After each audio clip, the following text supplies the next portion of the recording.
Hello friends, मेरे YouTube channel पुष्प academy में आप सभी का एक बार फिर से स्वागत है। आज के इस वीडियो लेक्चर में हम फ्यूचर इंडेफिनिट टेंस को समझेंगे। फ्यूचर इंडेफिनिट टेंस यानी कि जिन वाक्यों के अंत में गा, गी, गे आदि शब्द आते हैं वे वाक्य फ्यूचर इंडेफिनिट टेंस कहलाते हैं। जैसे राम किताब पढ़ेगा, सीता नाचेगी, हम गाना गाएंगे। तो आपने यहाँ देखा कि इन वाक्यों के अंत में गा, गी, गे आदि शब्द आ रहे हैं। तो इस तरह के सेंटेंसेस को हम फ्यूचर इंडेफिनिट टेंस की कैटेगरी में रखते हैं। अब हम देखेंगे कि इन सेंटेंसेस को बनाने के लिए कौन कौन से रूल हमको फॉलो करने पड़ते हैं। तो इनको बनाने के लिए हमें हेल्पिंग वर्ब विल या शैल का प्रयोग करना पड़ता है। और जब हम हेल्पिंग वर्ब विल या शैल का यूज़ कर देते हैं तो उसके बाद हमें मेन वर्ब की फर्स्ट फॉर्म लगानी पड़ती है। जैसे मैं आपको इसके फॉर्मूले से समझा देती हूँ। सबसे पहले हम लगाएंगे सब्जेक्ट, फिर उसके बाद लगाएंगे हम हेल्पिंग वर्ब विल या शैल, दोनों में से एक, फिर मेन वर्ब की फर्स्ट फॉर्म और फिर उसके बाद ऑब्जेक्ट। और जो इसके नेगेटिव वाक्य होते हैं उनमें हम हेल्पिंग वर्ब के बाद नॉट का प्रयोग करते हैं। अब हम देखेंगे कि कहाँ हमें विल लगाना है और कहाँ हमें शैल लगाना है। तो आई और वी के साथ हम शैल लगाते हैं और बाकी सबके साथ हम विल का प्रयोग करते हैं। वैसे जो न्यू सिलेबस है उसमें हम आई और वी के साथ विल का प्रयोग भी कर सकते हैं। तो हमने यहाँ क्या समझा कि शैल का प्रयोग हम सिर्फ आई और वी के साथ ही कर सकते हैं, लेकिन जो हमारा न्यू सिलेबस है उसमें हम आई और वी के साथ विल का प्रयोग भी कर सकते हैं। यहाँ मैंने आपको आई और वी के साथ शैल का प्रयोग ही करना बताया है। तो हमने इसमें क्या देखा कि जिन वाक्यों के अंत में गा, गी, गे आदि शब्द आते हैं वे हमारे फ्यूचर इंडेफिनिट टेंस कहलाते हैं। और इनको बनाने के लिए हमें हेल्पिंग वर्ब विल और शैल का प्रयोग किया जाता है या करते हैं और वर्ब की फर्स्ट फॉर्म लगाई जाती है। और आई और वी के साथ हम शैल लगाते हैं और बाकी सबके साथ हम विल का प्रयोग करते हैं। नेगेटिव वाक्यों में हेल्पिंग वर्ब के बाद नॉट का प्रयोग किया जाता है। एग्जाम्पल देख लेते हैं। जैसे आई शैल ईट द मैंगो, आई के साथ हमने क्या लगाया? शैल। मैं आम खाऊंगा। He will write a letter, वह एक पत्र लिखेगा। अब आप देखिए, राइट माने लिखना, अब हमने यहाँ विल यूज कर दिया तो ये क्या बन गया? लिखेगा। तो वह एक पत्र लिखेगा। We shall go to Delhi, हम दिल्ली जाएंगे। They will see the movie, वे मूवी देखेंगे। तो इस तरह से हमने इन सेंटेंसेस के एग्जाम्पल देखे। अब मैं आपको एफर्मेटिव सेंटेंसेस के एग्जाम्पल के तरीके से और समझाती हूँ। देखिए, पहला मेरा वाक्य है मैं गाना गाऊंगा। तो मैं के लिए हमने क्या लगाया? आई। और मैं के साथ हम यानी कि आई के साथ हम किसका यूज़ करते हैं? शैल का। तो गाऊंगा। अब ये इसके बाद में गा शब्द आने से हमें पता चल रहा है कि ये हमारा फ्यूचर इंडेफिनिट टेंस है। तो हम कौन सी हेल्पिंग वर्ब यूज़ करेंगे? आई के साथ हम लगाएंगे शैल। और फिर जो हमारी मेन वर्ब है गाना, उसकी लगाई हमने सिंग और फिर ऑब्जेक्ट है आ सॉन्ग। तो ये हमारा पूरा सेंटेंस क्या बन गया?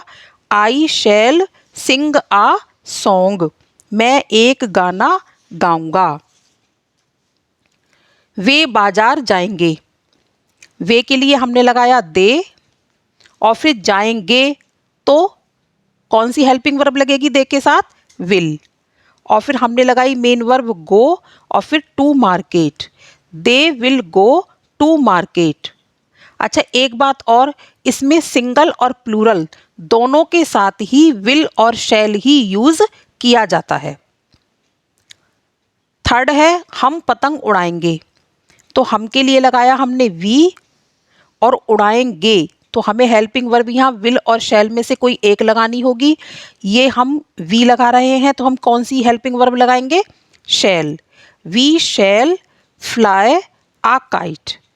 तो we shall fly a kite, हम एक पतंग उड़ाएंगे। चपरासी घंटी बजाएगा। चपरासी के लिए लगाया हमने द पियोन। बजाएगा विल रिंग, क्योंकि गा के लिए लगाया हमने विल और बजाने की क्या है? रिंग। तो उसकी हम फर्स्ट फॉर्म ही लगाएंगे यहाँ रिंग। और फिर बेल, घंटी के लिए हमने लगाया the bell. The peon will ring the bell. ये हो गए हमारे एफर्मेटिव टेंस।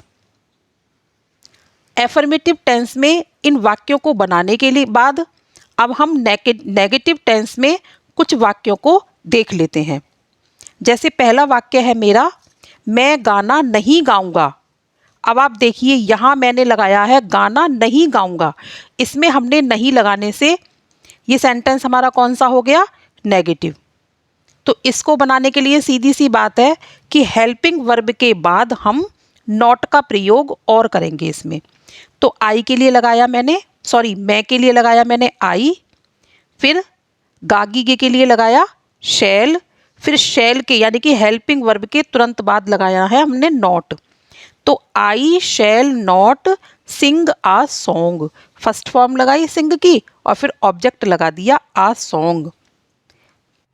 तो ये हो गया आई shall not sing a song. वे बाजार नहीं जाएंगे। तो वे के लिए लगाएंगे दे, फिर दे के साथ हम लगाएंगे विल और विल के तुरंत बाद लगाएंगे हम नॉट, फिर go to market. They will not go to market. ये हो गया हमारा वे बाजार नहीं जाएंगे। अब इसके बाद हम इंटेरोगेटिव टेंस को भी देख लेते हैं।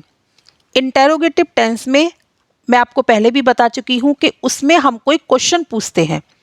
जैसे क्या मैं बाजार जाऊंगा? तो इसमें प्रश्नवाचक ये हमारा वाक्य है ना। तो इसको बनाने के लिए हम क्या करेंगे? क्या लगा हुआ है। जब हमने शुरू में इसमें क्या लगाया हुआ है तो हम इसकी हेल्पिंग वर्ब को सबसे पहले यूज करेंगे। जैसे मैंने आपको प्रेजेंट इंडेफिनिट और पास्ट इंडेफिनिट टेंस में भी बताया था कि जब क्या शुरू में लगा होता है सेंटेंस के तो उसमें हम सबसे पहले हेल्पिंग वर्ब का यूज करते हैं। तो मैं के साथ यहाँ मैंने लगाया शैल, फिर आएगा हमारा सब्जेक्ट आई, फिर मेन वर्ब गो, फिर बाजार के लिए क्या लगाएंगे? To market. Shall I go to market, फिर हम लगा देंगे क्वेश्चन मार्क। दूसरा है क्या वे गाना गाएंगे? क्या लगा हुआ है? हेल्पिंग वर्ब लगाई हमने विल, सब्जेक्ट लगाया दे, मेन वर्ब लगाई सिंग और ऑब्जेक्ट लगाया आ सॉन्ग। तो ये क्या बन गया हमारा? और क्वेश्चन मार्क लगाया। तो ये हमारा सेंटेंस क्या बन गया? Will they sing a song? क्या वे गाना गाएंगे? ये हो गया हमारा इंटेरोगेटिव टेंस। अब नेगेटिव और इंटेरोगेटिव टेंस को एक साथ देखते हैं। क्या मैं गाना नहीं गाऊंगा? क्या भी लगा हुआ है और नहीं भी लगा हुआ है। इसको बनाने के लिए हमें दोनों रूल्स को एक साथ फॉलो करना होगा। कैसे? सबसे पहले क्या लगा हुआ है तो हेल्पिंग वर्ब लगाई हमने मैं के साथ शैल, फिर सब्जेक्ट लगाया हमने आई, फिर नॉट। क्यों? अब यहाँ देखिए हम हेल्पिंग वर्ब लगा चुके हैं, है ना, तो उसके बाद ही हम नॉट का यूज कर रहे हैं, लेकिन हेल्पिंग वर्ब के तुरंत बाद हमें सब्जेक्ट लगाना होगा इंटेरोगेटिव सेंटेंस के लिए।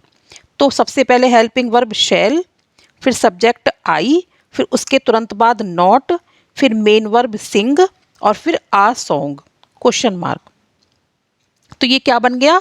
शैल आई नॉट सिंग आ सॉन्ग? क्या वे बाजार नहीं जाएंगे? दूसरा सेंटेंस। तो क्या लगा हुआ है तो कैसे लगाएंगे? सबसे पहले हमने लगाई हेल्पिंग वर्ब विल। विल क्यों लगाई? क्योंकि हमारा यहाँ वे लगा हुआ है और वे की स्पेलिंग क्या होती है? दे। तो सबसे पहले हमने लगाई विल, फिर हम लगाएंगे सब्जेक्ट दे, फिर इसके तुरंत बाद हम लगाएंगे नॉट। तो विल दे नॉट, फिर मेन वर्ब गो, फिर टू मार्केट। तो will they not go to market? ये हो गया हमारा क्या वे बाजार नहीं जाएंगे। क्या बनाया हमने? Will they not go to market. तो इस तरह से आज हमने फ्यूचर इंडेफिनिट टेंस को समझा। आपको मेरी ये वीडियो कैसी लगी? प्लीज़ मुझे कमेंट बॉक्स में बताएं। और अगली वीडियो में हम प्रेजेंट, पास्ट और फ्यूचर कंटिन्यूअस को एक साथ फोकस करेंगे। आज के लिए इतना ही। Take care and bye bye.